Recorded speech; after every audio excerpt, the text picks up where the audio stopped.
ഉച്ചക്കത്തേക്കുള്ള ചോറും കറിയാക്കാൻ പോകുമ്പോഴാണ് ഈ ചങ്ങായി പച്ചബോട്ടായിട്ട് വന്നത്. ഈ ചങ്ങായിന്റെ പേരാണ് അസ്കർ. എപ്പം വന്നാലും പണി ഉറപ്പാണ്. മനസ്സിൽ വിചാരിച്ചിട്ടില്ല, അപ്പത്തിനൊക്കെ തന്നെ അറബികളും വന്ന് നാളെ സെയിലും ബോട്ടിന്റെ റേസ് നടക്കുന്നുണ്ട്, അതിന് ട്രെയിൽ എടുക്കാൻ പോകാനാന്ന് പറഞ്ഞു. ഇന്നേ വരെ സെയിലും ബോട്ട് കയറാത്ത എന്നെ വിളിച്ചിട്ടാണ് ട്രെയിൽ എടുക്കാൻ പോണത്. ഞാൻ മാത്രമല്ല, അവിടെ കുറെ ആൾക്കാരുണ്ട്. പക്ഷെ ആള് കുറവായതിനെ കൊണ്ടാണ് എന്നെ വിളിച്ചത്. വാ മോനെ കയറുന്ന് പറഞ്ഞപ്പോൾ ഞാൻ കയറി. എനിക്കാണെങ്കിൽ കൗതുകലേശം കൂടുതലല്ല, ഞാനും ഓടി കയറി. പിന്നാണ് അതിന്റെ ചതി എനിക്ക് മനസ്സിലായത്. ഒരു 10-15 മിനിറ്റ് ഓടി കഴിഞ്ഞപ്പോഴത്തേക്കും സെയിലും ബോട്ടിന്റെ അടുത്തെത്തി. സംഭവം ഇതിന്റെ റേസ് ഞാൻ കണ്ടിട്ടുണ്ടെങ്കിലും ഇതിൽ ഞാൻ കയറിയിട്ടുമില്ല. എങ്ങനെയാണ് ചെയ്യേണ്ടതെന്നൊന്നും എനിക്കറിയില്ല. പക്ഷെ അതിന്റെ ഒരു അഹങ്കാരം എനിക്കില്ലായിരുന്നു. പക്ഷെ ഉള്ളിൽ നല്ല പേടിയുണ്ടായിരുന്നു. ഈ ബോട്ടാണെങ്കിൽ ഒരു സൈഡിലേക്ക് ചരിഞ്ഞിക്കുള്ളൂ. അത് നമ്മൾ അപ്പുറത്തും ഇപ്പുറത്തും പോയിട്ട് അതിങ്ങനെ ബാലൻസ് ചെയ്ത് നിർത്തണം. അതാണ് സംഭവം. ബോട്ട് അടുപ്പിച്ച് ചാടിക്കറി. ഇതെങ്ങനെ ചെയ്യേണ്ടതെന്നോ എന്താ ചെയ്യേണ്ടതെന്നോ ഒന്നും എനിക്കറിയില്ല. എന്നോട് ആരും പറഞ്ഞു തന്നിട്ടില്ല. അതുകൊണ്ട് ഞാൻ നോക്കിയിരുന്നു. കുറച്ച് കഴിയുമ്പോഴത്തേന് കിട്ടൊക്കെ കഴിച്ചപ്പോൾ പായ അങ്ങോട്ട് പൊന്തി. പിന്നെ ബോട്ട് ഓടാൻ തുടങ്ങി.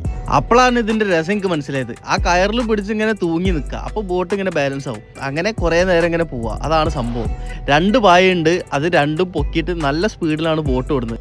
ഒരു 20 മിനിറ്റ് ട്രയൽ എടുത്ത്. എൻ്റെ ഭാഗ്യം കൊണ്ടാണോ അല്ലെങ്കിൽ വേറെ ആരുടെയും ഭാഗ്യക്കേട് കൊണ്ടാണോ എന്ന് അറിയില്ല, ബോട്ടിന്റെ ഒരു വായി കീറിപ്പോയി. അപ്പൊ തന്നെ അറബി പറഞ്ഞു, വാടാ മക്കളെ നമുക്ക് പോകാന്ന് പറഞ്ഞിട്ട് ഫുൾ ത്രോട്ടിൽ വെച്ച് മറീനിലോട്ട് നമ്മൾ പോയി.